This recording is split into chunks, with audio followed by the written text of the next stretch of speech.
Compressores, até que enfim chegamos aqui. Os compressores são considerados as peças que são mais caras do sistema. E o pior, a margem de lucro sobre a venda dessas peças pro reparador é desse tamaninho. Isso é um fator complicante já, absurdamente complicante. Por isso que os compressores são os monstros da refrigeração automotiva. Todo mundo tem um medo danado de estourar, arrebentar um compressor dentro do período da garantia. Porque funciona assim.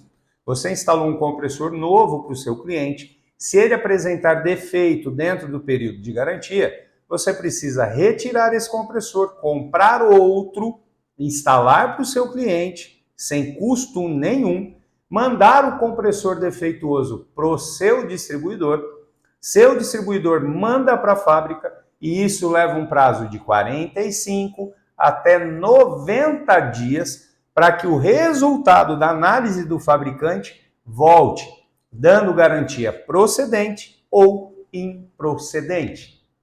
Normalmente, a garantia vem improcedente. E aí, você já pagou aquele compressor, o segundo compressor que você instalou para o seu cliente, sendo que o que você ganhou em cima da revenda não cobre nem o custo do frete. Muito menos se juntar o material, fluido refrigerante, mão de obra, filtro secador, produto de limpeza que você precisa utilizar para entregar o carro do seu cliente sem custo nenhum, porque está dentro do período de garantia. Nesse módulo eu quero te falar tudo sobre compressores. Eu quero que você entenda tudo sobre compressores para que essa situação não aconteça com você.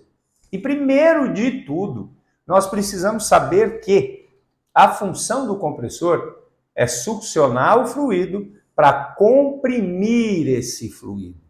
Quando um fluido é comprimido, a sua pressão é elevada e a temperatura do fluido também. Eleva-se pressão e temperatura e descarrega este fluido comprimido lá no condensador. Nós temos alguns modelos de compressor, como por exemplo, compressores mecânicos. São todos esses aqui que você está vendo dentro, aqui em cima da minha bancada, não é nem dentro, é aqui em cima da minha bancada. Temos compressores que são elétricos, 100% elétricos, que já estão equipando os carros mais novos, inclusive alguns kitzinhos elétricos que surgiram aí recentemente no mercado. Nós vamos falar um pouquinho de cada um, menos dos compressores elétricos, porque eles não são ainda 100% praticáveis no nosso mercado. Eu vou te explicar o porquê.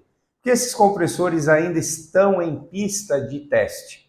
Se você tem um carro híbrido ou plug-in play 100% elétrico, você terá o compressor elétrico instalado nesse carro. Quando ele é original, legal, bacana, é um projeto de fábrica. Raramente terá problema.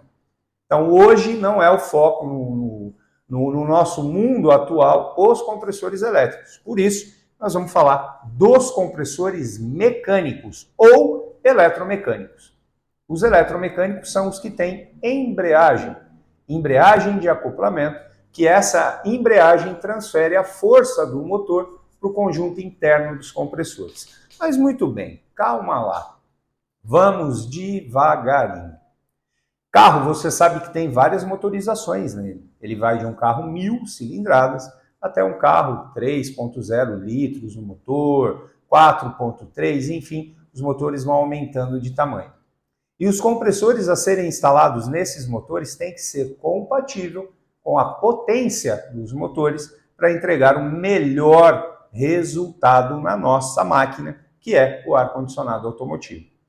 Via de regra, hoje aqui, agora, nesse nosso bate-papo, eu preciso que você entenda que existem duas famílias diferentes de compressores. Diferentes assim, a função da peça é a mesma. Ele vai fazer o mesmo trabalho, comprimir o fluido refrigerante. Para isso, ele succiona do evaporador e comprime esse fluido. Aquece e eleva temperatura e pressão. Aquece a elevar temperatura e eleva a pressão de trabalho do fluido. Isso é o que o compressor vai fazer. Ambas as famílias fazem esse trabalho, só que são configuradas de maneiras diferentes. Nós temos compressores de cárteres abertos e compressores de cárter semi-abertos. Mas, poxa, o que isso significa trazendo para a parte técnica? Que nenhum desses compressores, meu querido amigo, tem bomba de óleo. Nenhum deles, nem o cárter aberto, nem o semi-aberto, tem bomba de óleo para pegar o lubrificante e levar esse lubrificante nas partes que precisam de anular atrito. Portanto, ambas as famílias têm algo em comum.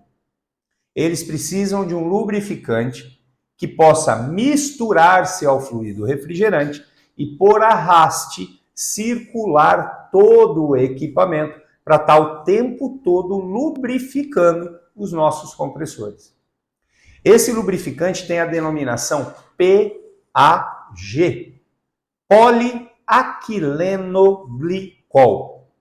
Essa configuração de lubrificante permite que ele seja miscível ao fluido refrigerante, altamente higroscópico, e da mesma maneira que ele se funde, se mistura ao fluido, ele também se separa sem percas. Esse fluido, quando está junto com o óleo, aliás, é o contrário, o óleo, quando está misturado ao fluido, é arrastado por todo o sistema e volta sempre lubrificando o compressor, evitando a falta de lubrificante, ao mesmo tempo evitando o desgaste prematuro. Nossos compressores precisam usar o óleo PAG, óleo de alta qualidade. Ele precisa ser miscível ao fluido refrigerante. Ele precisa misturar-se ao fluido refrigerante. Isso é uma premissa básica para os dois modelos, cárter aberto e cárter semiaberto. A particularidade é que nenhum desses dois modelos de compressor ou fabricação tem bomba de óleo. Por isso que o óleo precisa circular para mantê-los dois sempre lubrificados e evitar atrito, provocando desgaste prematuro. Lembra no módulo anterior que eu te falei que uma das necessidades do bom trabalho do evaporador é resfriar o fluido refrigerante? Porque o fluido refrigerante resfria a carcaça do compressor. Mantém o compressor numa temperatura ideal de trabalho, que vai de 35 a 45 graus. Ô, mineiro, mas já me falaram que não tem compressor que consegue trabalhar abaixo de 65 graus. Tem sim. Tem sim. E você consegue encaixar ele se você levar ao pé da letra tudo que eu estou te ensinando aqui. A partir do momento que você sabe como a máquina funciona, a função de cada peça e como ela deve se comportar, você equilibra essa máquina e automaticamente você equilibra o trabalho do compressor. Poxa, visualmente falando, como eu sei que um compressor é de cárter aberto e o outro é de cárter semiaberto? Isso é muito simples. Eu vou mostrar para você aqui agora em foco para você entender a diferença. Vamos lá? Basicamente, eu tenho os dois modelos de compressor aqui na minha mão. Um deles é de cárter semiaberto e o outro deles é de cárter aberto. E o segredo está simplesmente aqui, ó, no parafuso do cárter.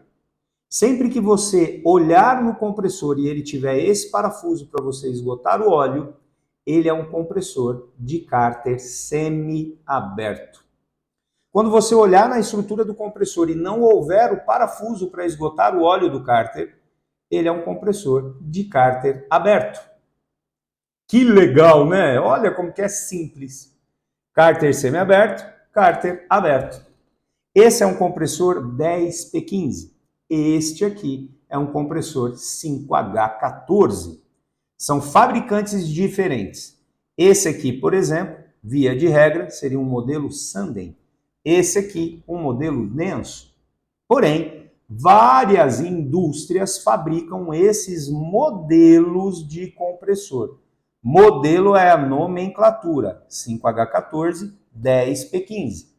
Esse pode ser fabricado pela Sanden, pela Denso, pela Mali, pela Valeo, enfim, uma série de fabricantes podem fabricar este modelo de compressor 5H14.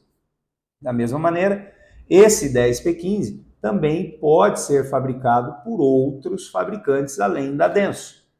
Mas o modelo dele, a nomenclatura, é um 10P15. Aqui, um 5H14. Cárter semiaberto sempre que houver o parafuso para esgotar o óleo. Cárter aberto sempre que esse parafuso não existir na estrutura do compressor. Parafuso de cárter é bem diferente. Deixa eu puxar um pouquinho mais para cá. Ó. Eu quero mostrar esse modelo aqui, que é um rala. É bem diferente desta porca ou parafuso que você está enxergando aí. Esta porca, na realidade, é uma válvula de alívio. É um dispositivo de segurança instalado na linha de alta pressão. Você vai entender que o nome correto dessa linha é linha de descarga, para se houver alguma falha na máquina, ela abra e descarregue o fluido refrigerante comprimido do cabeçote do compressor. Se você olhar na estrutura desse compressor, você não vai ver nenhum parafuso no cárter. Pode observar que não tem nada. Vou virar ele todinho aqui para você ver. Ó. Não tem parafuso no cárter. E os parafusos dele estão querendo cair. Este é um compressor de cárter aberto. Esse modelo é cárter aberto. Então, só para você entender a configuração. São essas duas famílias. Cárter aberto, cárter semiaberto. Qual é a particularidade de cada uma delas? A de cárter aberto necessita de um pouco mais de volume de óleo. Diferente do cárter semiaberto. Necessita de menos lubrificante. Por quê? Um percentual desse lubrificante vai ficar sendo trocado o tempo todo dentro do cárter do compressor e vai lubrificar os componentes móveis. Aqui acontece a mesma coisa, porém, o fluido refrigerante misturado ao óleo vai entrar aqui, ó, bem no meio do conjunto móvel dessa peça. E é esse conjunto móvel que espalha o lubrificante dentro do compressor. É ele que necessita de mais lubrificante, menos lubrificante. A diferença básica entre os dois é esta. Então eu quero que você grave aí. Parafuso no cárter semiaberto. Não existe parafuso, compressor de cárter aberto. Óleo para ser utilizado neles, poliaquileno glicol, PAG. Alta qualidade, óleo de altíssima qualidade, repetindo, para que você tenha uma boa lubrificação do seu compressor ou do compressor do seu cliente. Beleza? Então é isso. Essa aula, eu quero que você grave isso. Volte à aula, revise a aula, volte à aula, revise a aula, que é importante você olhar no compressor e saber, ó, esse aqui é um compressor de cárter semiaberto. Este é um compressor de cárter aberto. Isso vai denominar, vai levar você ao novo entendimento do que é compressor. E aqui começa você evitando quebra desse componente e parar de levar prejuízo. Se você já trabalha na área, se você não trabalha, você já vai entrar da maneira certa, sem levar prejuízo. Maravilha? Se você gravou isso daí, se está na tua mente bem cravadinho, vem comigo para a próxima aula.